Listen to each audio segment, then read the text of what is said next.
time to replace the shutter curtains.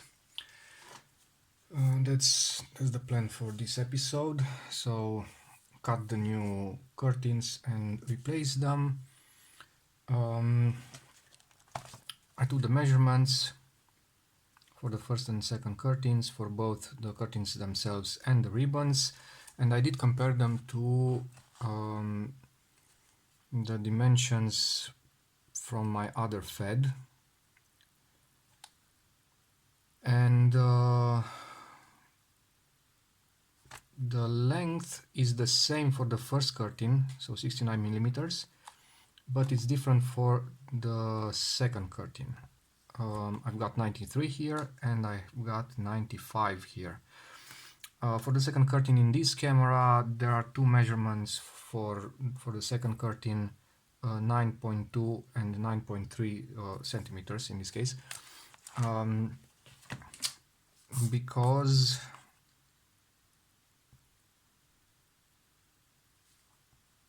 the metal edge is a bit slanted. So I took one measurement here and one here.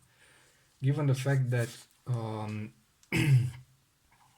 the springs in the rollers are old, so probably tired, I think I will go with the longer one. The difference is very small, it's 0.1, so it's 1 millimeter. I'll go with the longer one because that would also mean that the edge would be closer to the first curtain. So this would translate in faster shutter speeds. But I will glue them temporarily for testing purposes, and if everything goes well, I will take it apart again and do the final gluing. Now, for the material to be used, right now I have two materials. The original is some kind of a silk curtain rubberized on one side, and I have this piece of silk and rubber that is large enough to maybe do one, two. Nah, this bit is perforated, so I think this is a part of an end of a bigger spool of curtain material, I think. So I should put them like this. 1, 2, 3, and maybe 4 if this width is enough. Yes, and 4 like this. So best case scenario, I can change the shutter curtains in 2 cameras from this little piece. But I also have this piece. Now this is polyester or some sort of nylon, also rubberized, and the texture is clearly different. I don't really know how.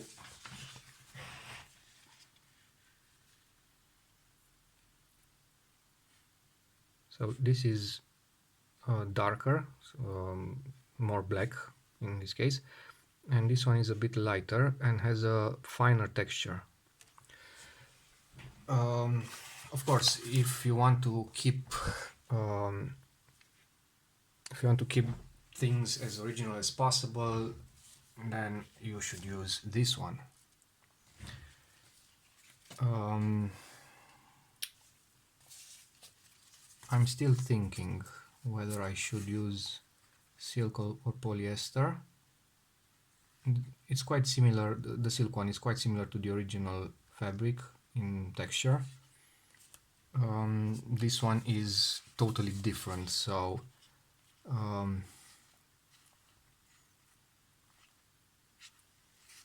it's not necessarily bad looking. my first camera that went through this process has polyester.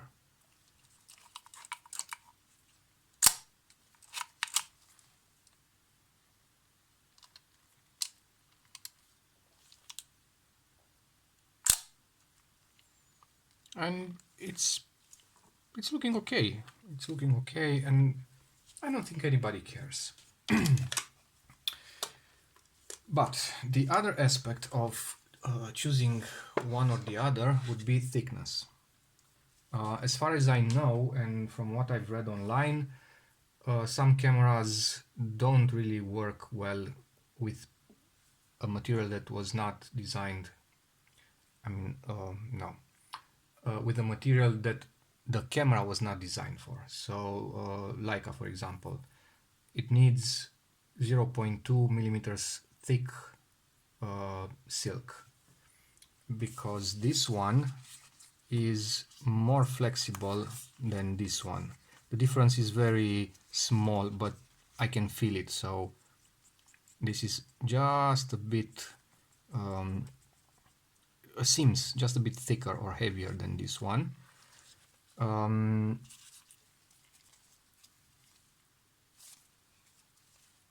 This feels a lot more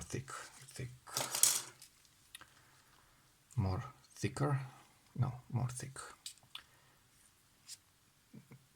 This caliper, I think, has an accuracy of 0.1, so plus minus 0.1, which is a lot when working with this kind of thicknesses. But if I do measure it, I always get 0.2 or 0.3.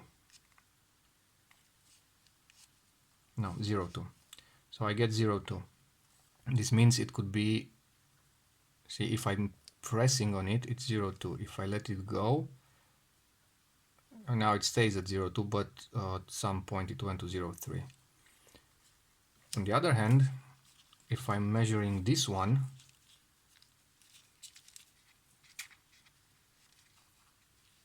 it gives me 0.1. This one also 0.1.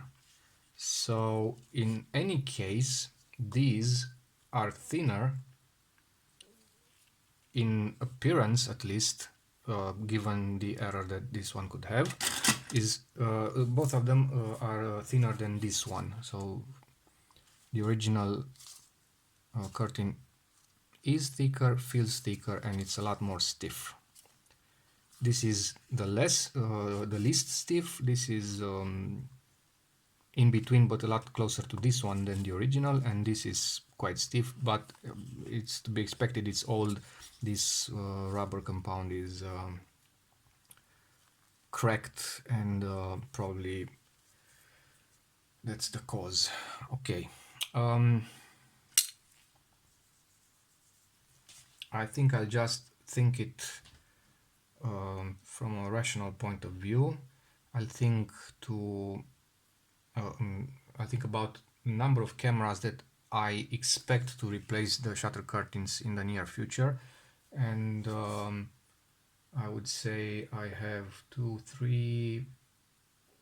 at least three, if not four, that are not Russian cameras. So I would rather spend the good one on the Japanese cameras. But well, that's my way of viewing things.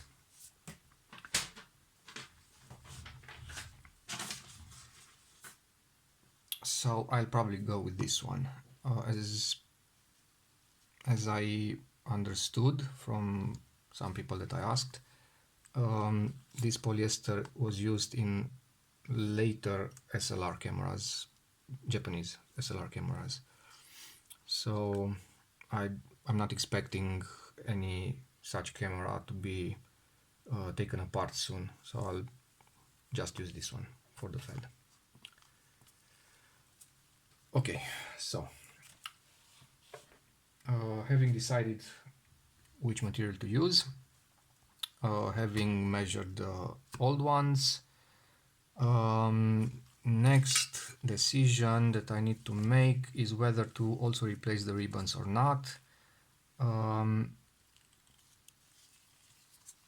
They seem okay. They are not frayed in any way. They are not torn, broken. They actually seem to be in a good shape, and it's not the kind of material that suddenly breaks. It needs a reason to break, and I see no such reason. I might as well just leave it be.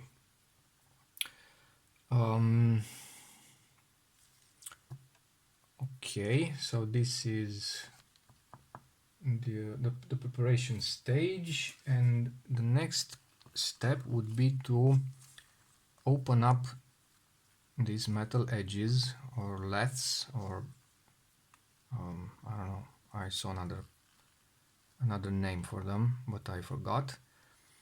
And well, you could use screwdrivers, some fine tip flat screwdrivers. You could use X-Acto knives, or you could use something bigger, and that's what I use, and you'll see. I use a butcher's knife, a big sturdy butcher knife, and another knife, regular kitchen, I don't know, for cutting meat or something like that. Because if you, for starters, I only have one craft knife, and I don't want to damage it on one side, on one hand, and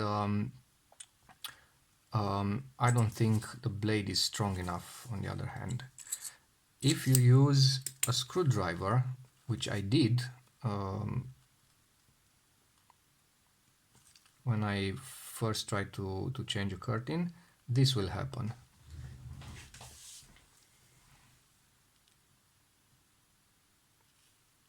It's not focusing right, but yeah, it shows.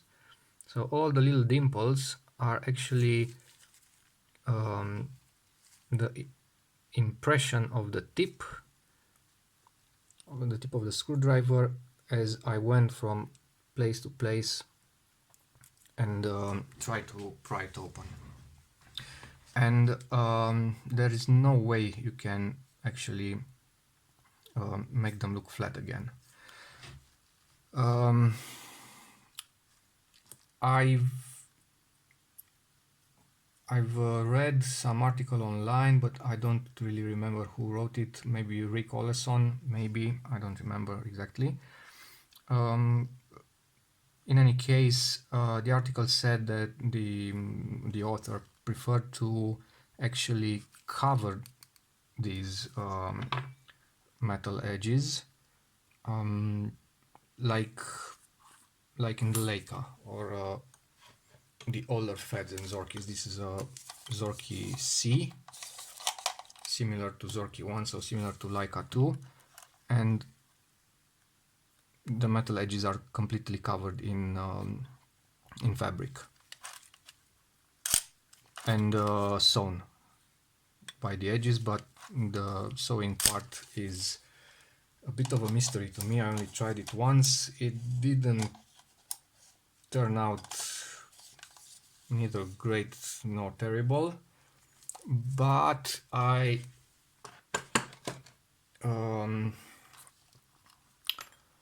realized that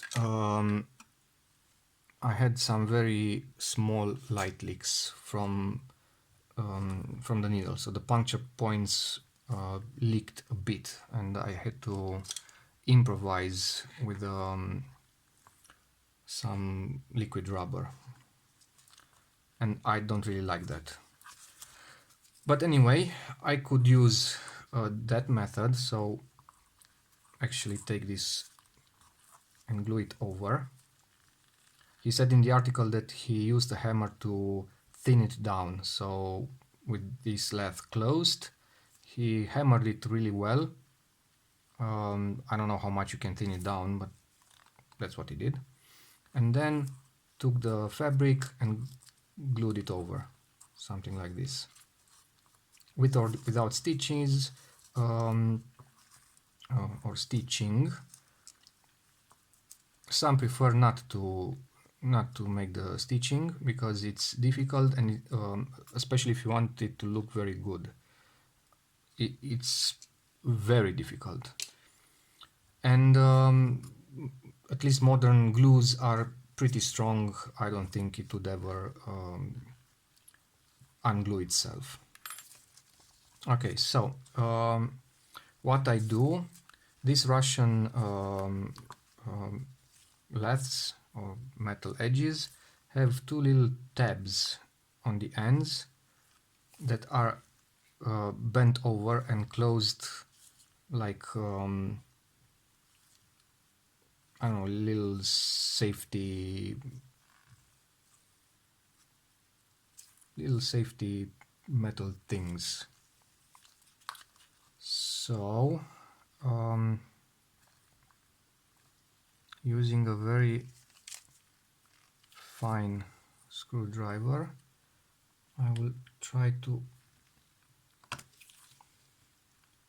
open them without damaging the ribbon, because I don't want to change the ribbon. Usually if changing the ribbon is needed, I don't really care, I just open them up and that's that.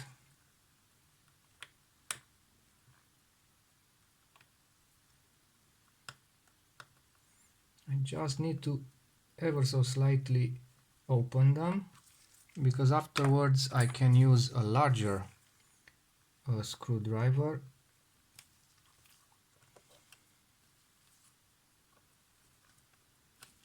okay, and then even a larger one to flatten them down. I don't think you can do this more than once. If I were to do it another time, so the second time, this would break. I already broke at least 3 little tabs. I don't even think it matters, so even if you break it, nothing really is going to happen because it's metal, so once crimped down, it's okay. Okay, so that's one, and this is the other.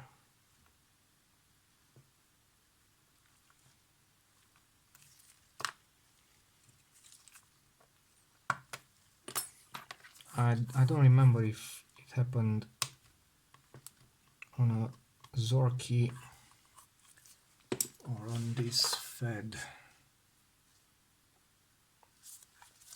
Now I'm curious.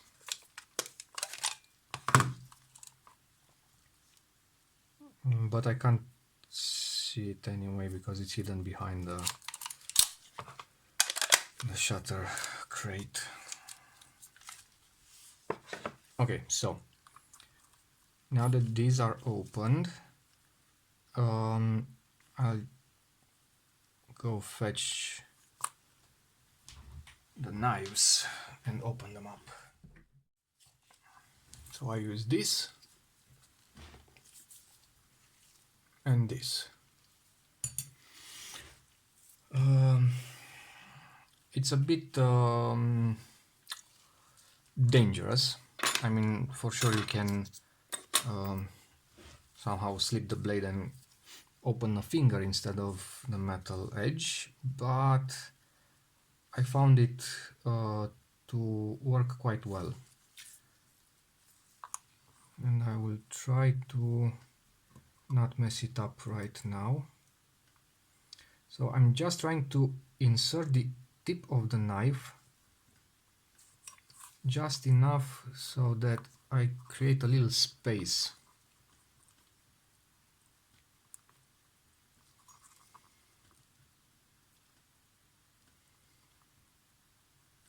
Like this.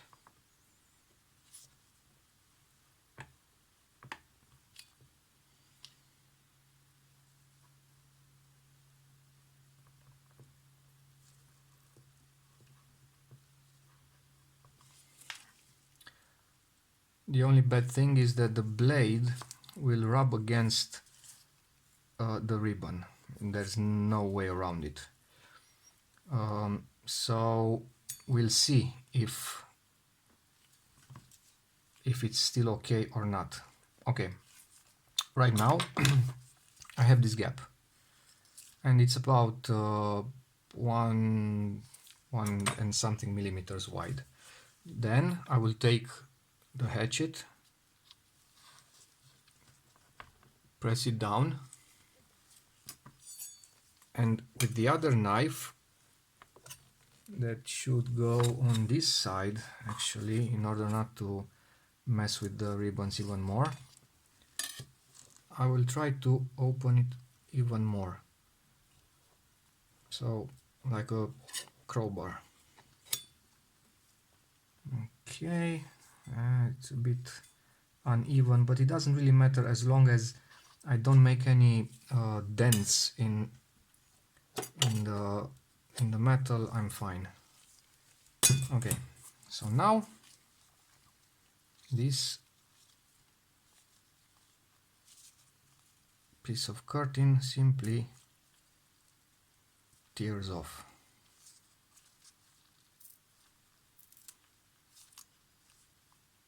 And that's it. And now I can clean the inside. Maybe I should open it up even more on this side.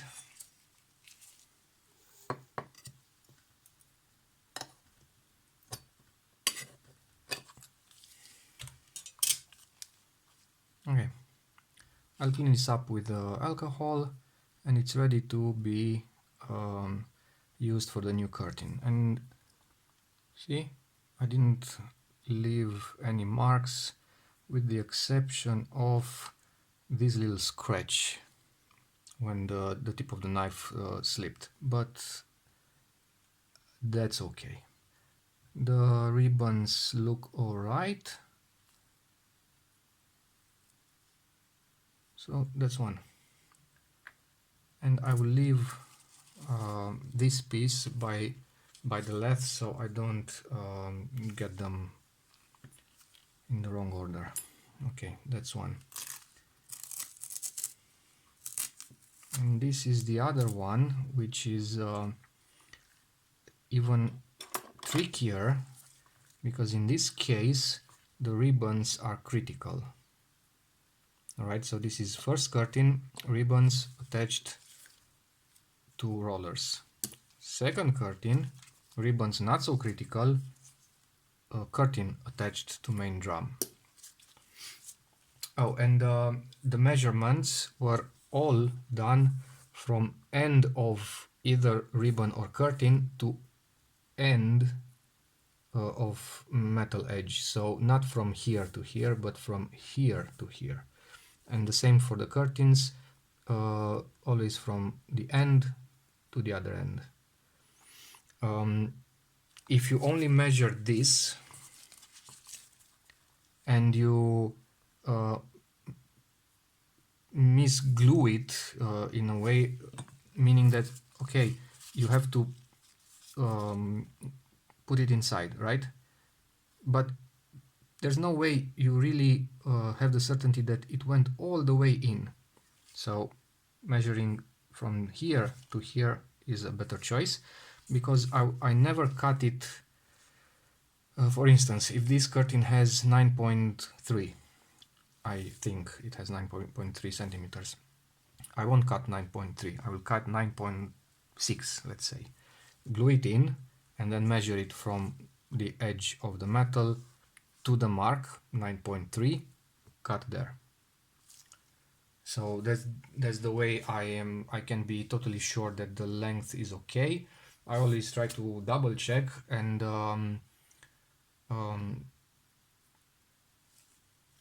measuring is one way of getting an error, cutting it is another way, gluing it is another way. Because if I don't if I don't get the mark exactly where it's supposed to be, so let's say this is a spare one, so I'll just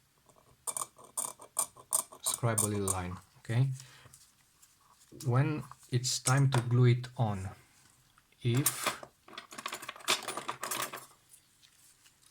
no, actually, let's say that for right now it's the original one and it's glued on. Okay, so it's like this, and I'm trying to scribe a line, and I will scribe it here, but you can't really make the line at the exact point of insertion of the curtain, because you would scratch, in a way, you'd scratch the curtain, so you wouldn't get a precise line. So the tendency is to go just a little over the exact insertion point, so to overshoot just slightly. Then when you are regluing the new curtain, this is the new curtain now, and you're trying to reglue it, you have to remember exactly by how much you overshot. And it's not so easy. Also, you might have a line that looks like this one. I don't know if you can really see it.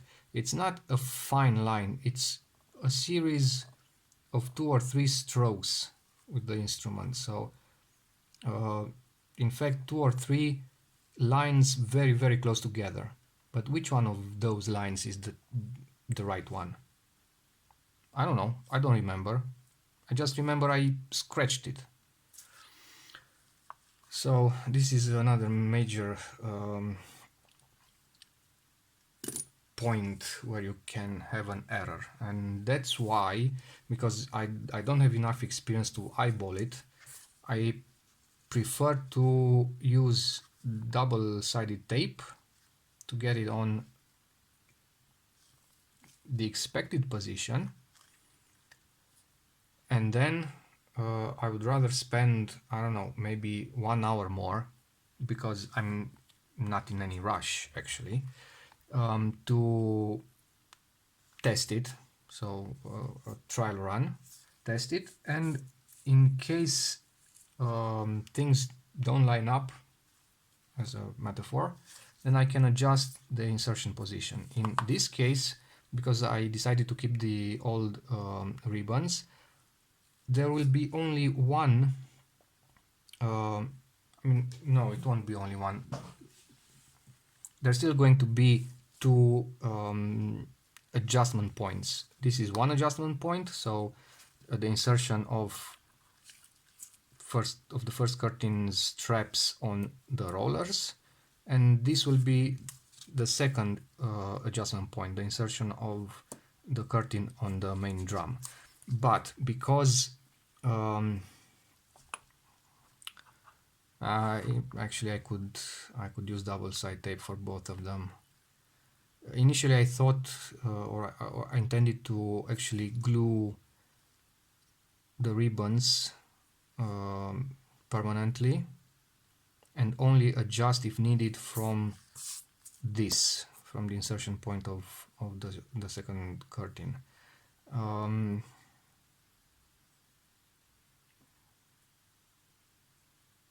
But since I'm going to take this apart again anyway, because in some cameras you can replace curtains, maybe even ribbons, reglue them, modify their position with the camera,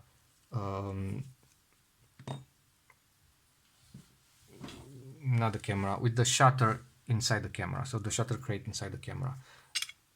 On this one you can't, because this is the shutter crate.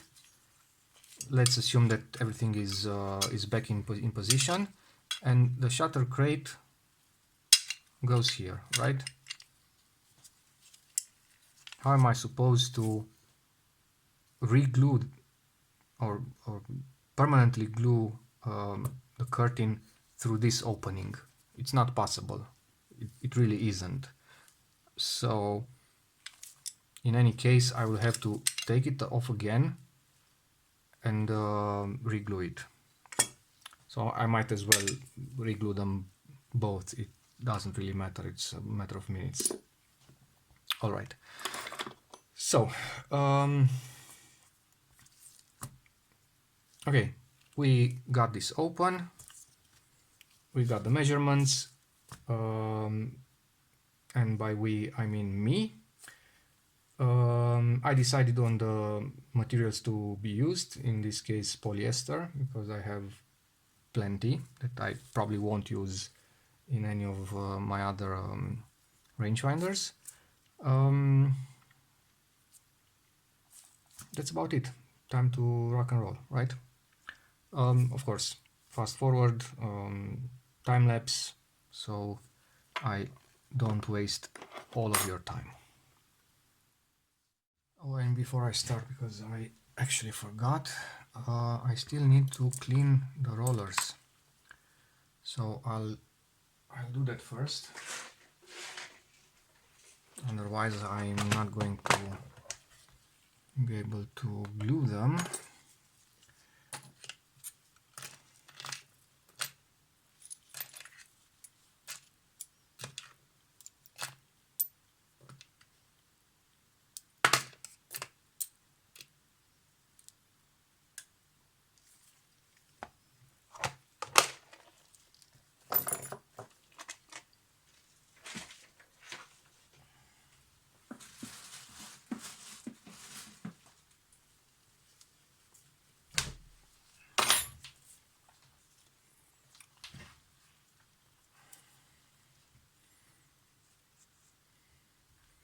So this one, I initially said I was going to leave it in place because it was stuck, but I can actually twist it and it comes out. On this shaft you have 1, 2, 3 holes. The lower hole is for this one, the roller with the gear.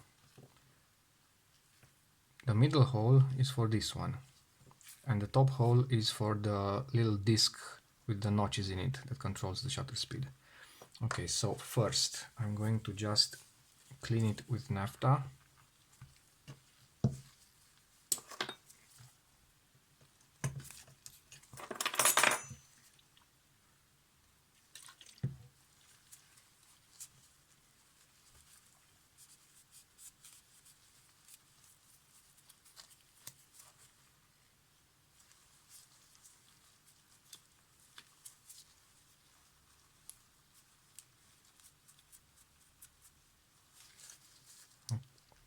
Okay, then I'm going to polish at least the bits that are going to rub against other metal bits. If this one is here and the other one is here, then the drum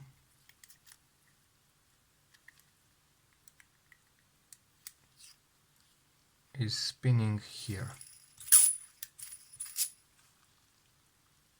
So just below this hole I can see a mark. Just above this hole I can see another mark. So these two areas should be really polished.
Okay, that's one.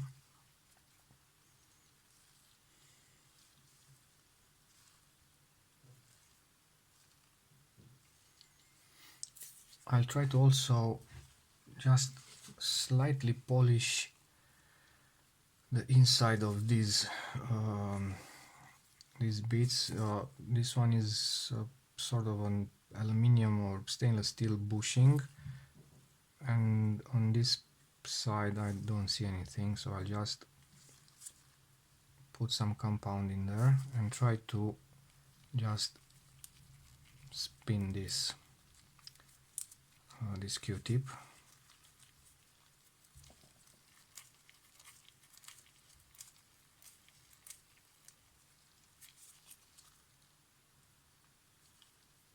And what do we have here?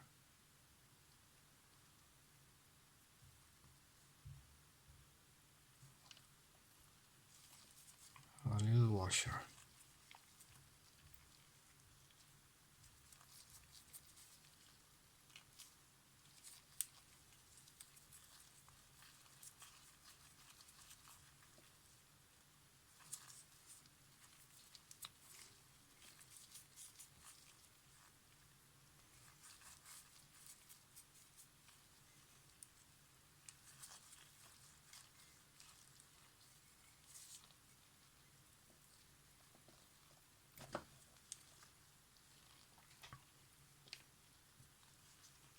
Okay, I'll wash this with water so no compound remains inside. Then these two will just be slightly cleaned on top. I see no reason to take it further than that.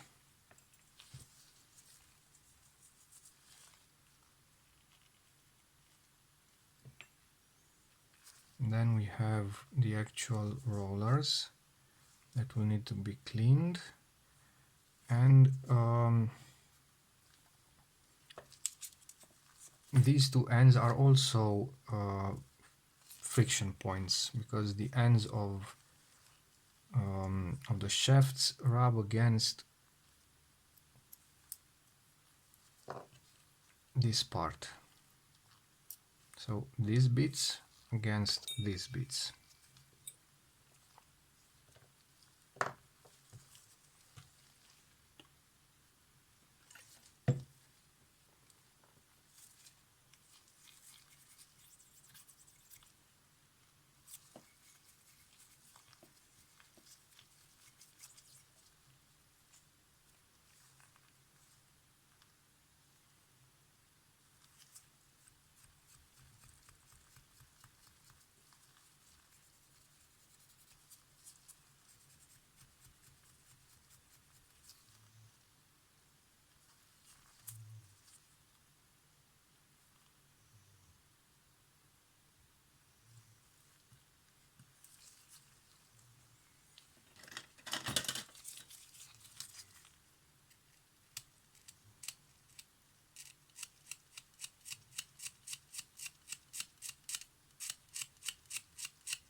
I don't know how effective this is. I don't know if it's just overkill.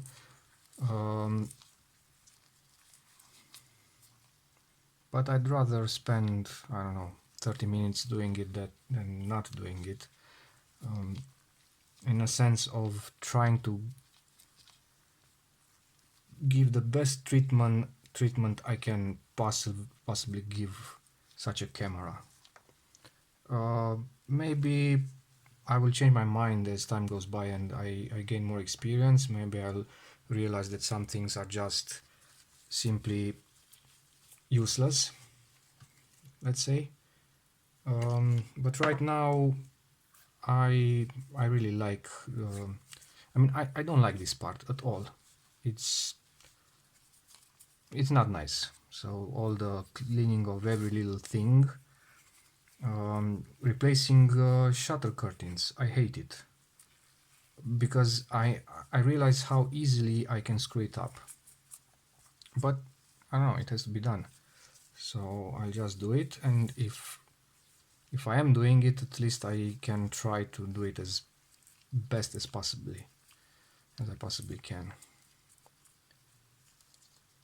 Right, and now we have a very, very, very shiny, at least outer part, but I think the inside is also shiny. So for sure the friction is less than it was. Being a shutter that's designed to work best with the least amount of friction possible, from what I can make of it, I think it's quite important to have it all polished. Okay, that's one.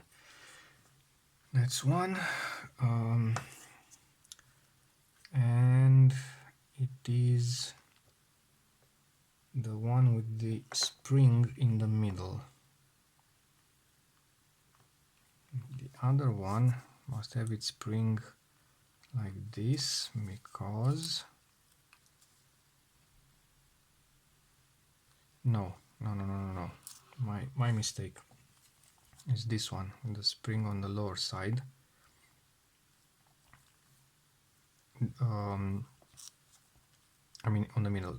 The shaft with the spring in the middle goes in the smaller roller, and the shaft with the spring on the upper part goes in the longer roller. Okay, so we have the roller, and now we must clean the spring and polish these bits, these ends of the shaft. So actually the areas that rub against this and against this. This will be like this, and the axle will spin against this little cap. So the cap must also be polished.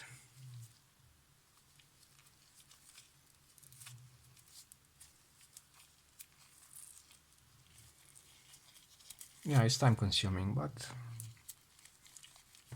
if the Soviets didn't do it, I might as well do it for them.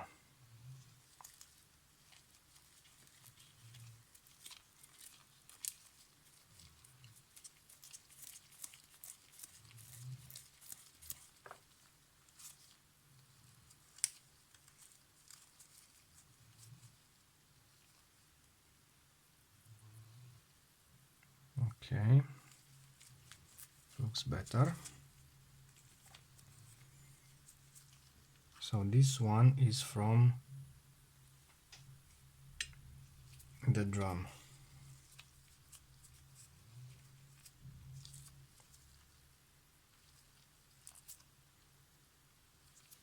From this part of the drum, so from the upper part of the drum. Okay.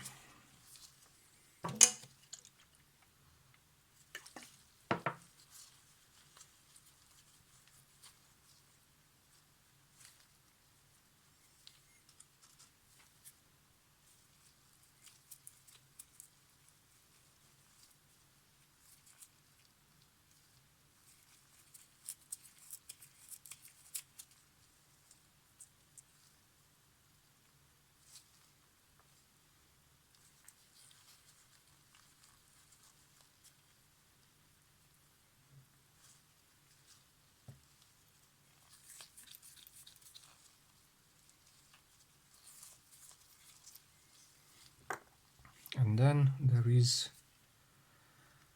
this one. First of all, I'm going to polish, because polishing also means getting polishing compound all over it, so I'll wash it afterwards.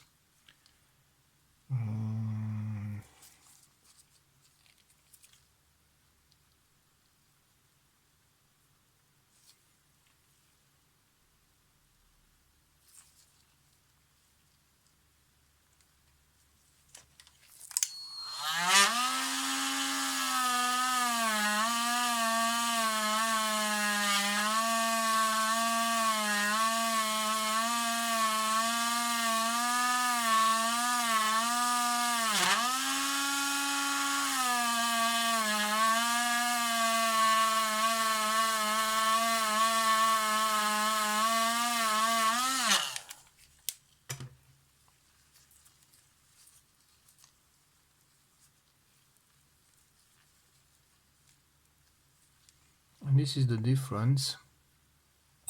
I don't know if the camera records it well. No, I think it's okay. This is the difference between the polished part and the unpolished part. So this one is quite rough to the touch, while this one is almost mirror-like.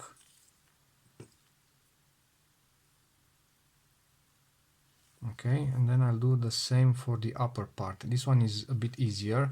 This one is a bit trickier. The line that needs to be polished is this one, so it's right here by the edge of the spring, and the spring gets easily caught by the brush.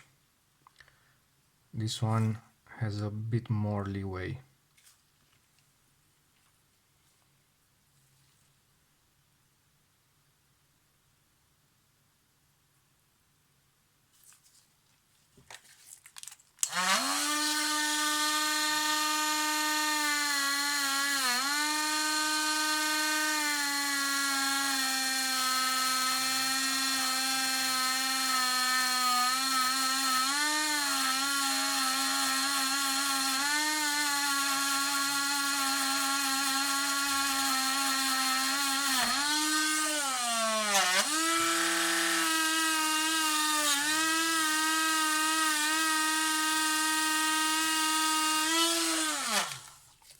I need a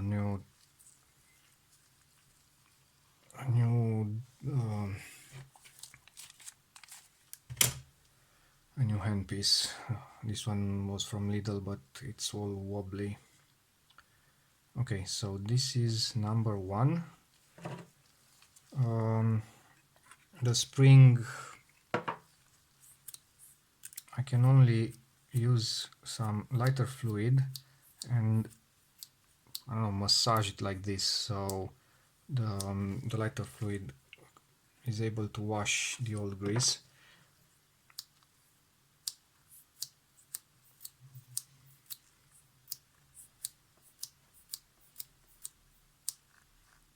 All right.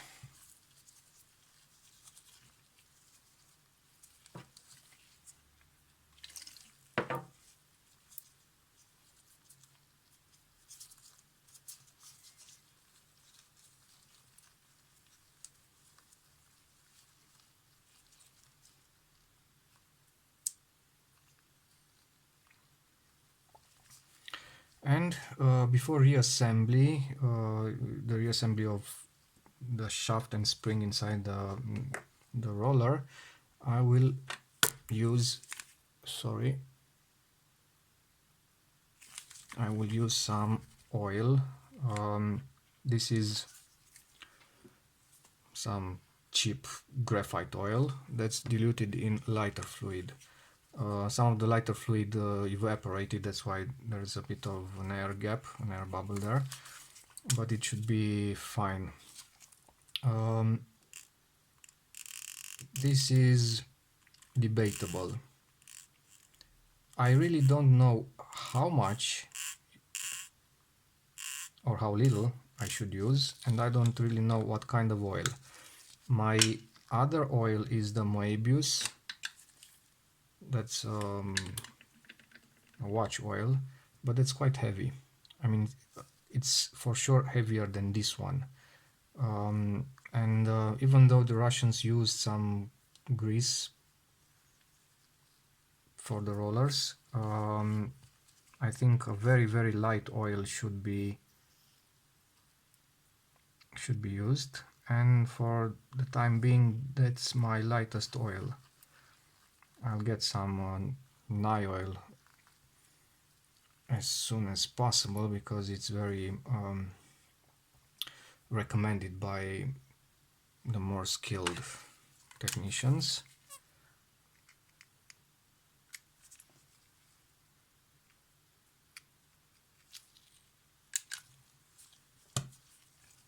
Alright, and now I will try to wash the outside only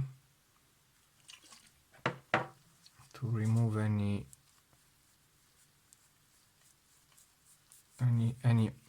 oil residue, so the glue can adhere.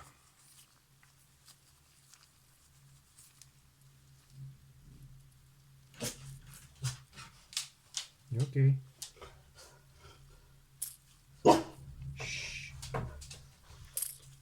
Alright, so this is one. And I just have to do the same for the other one.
Alright, the plan didn't go according to plan, in the sense that I'm not going to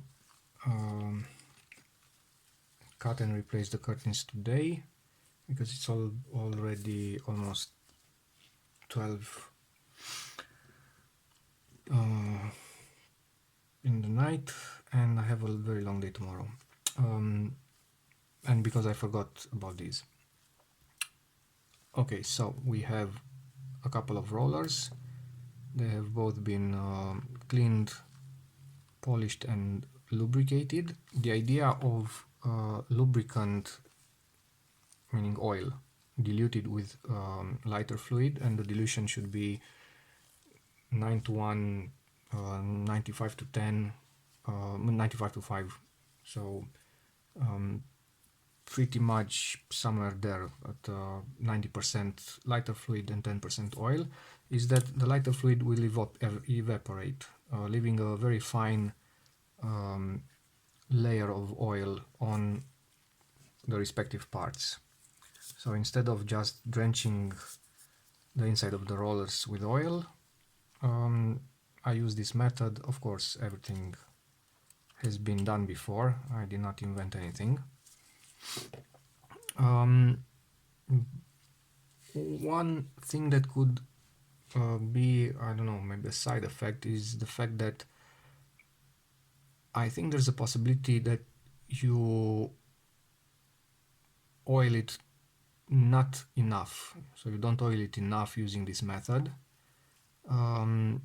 Because let's say you use, I don't know, this is a 5 milliliter syringe, and 5 milliliter is quite a lot.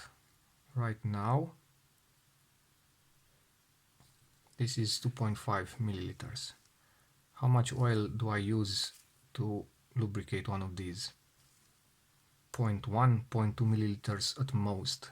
So let's say 0.1. Well, 0.1 milliliters means that only point, how much? 0.01 is oil. The rest is lighter fluid that will evaporate. So it's an extremely small amount of oil. In some cases, I think that's a bit too small of amount. We'll see. Right now they look fine. They turn fine, as far as I can tell. There's a bit of seepage on the outside, so that's oil. I'll have to clean them really well. This one is okay, ready to be put back on the shaft.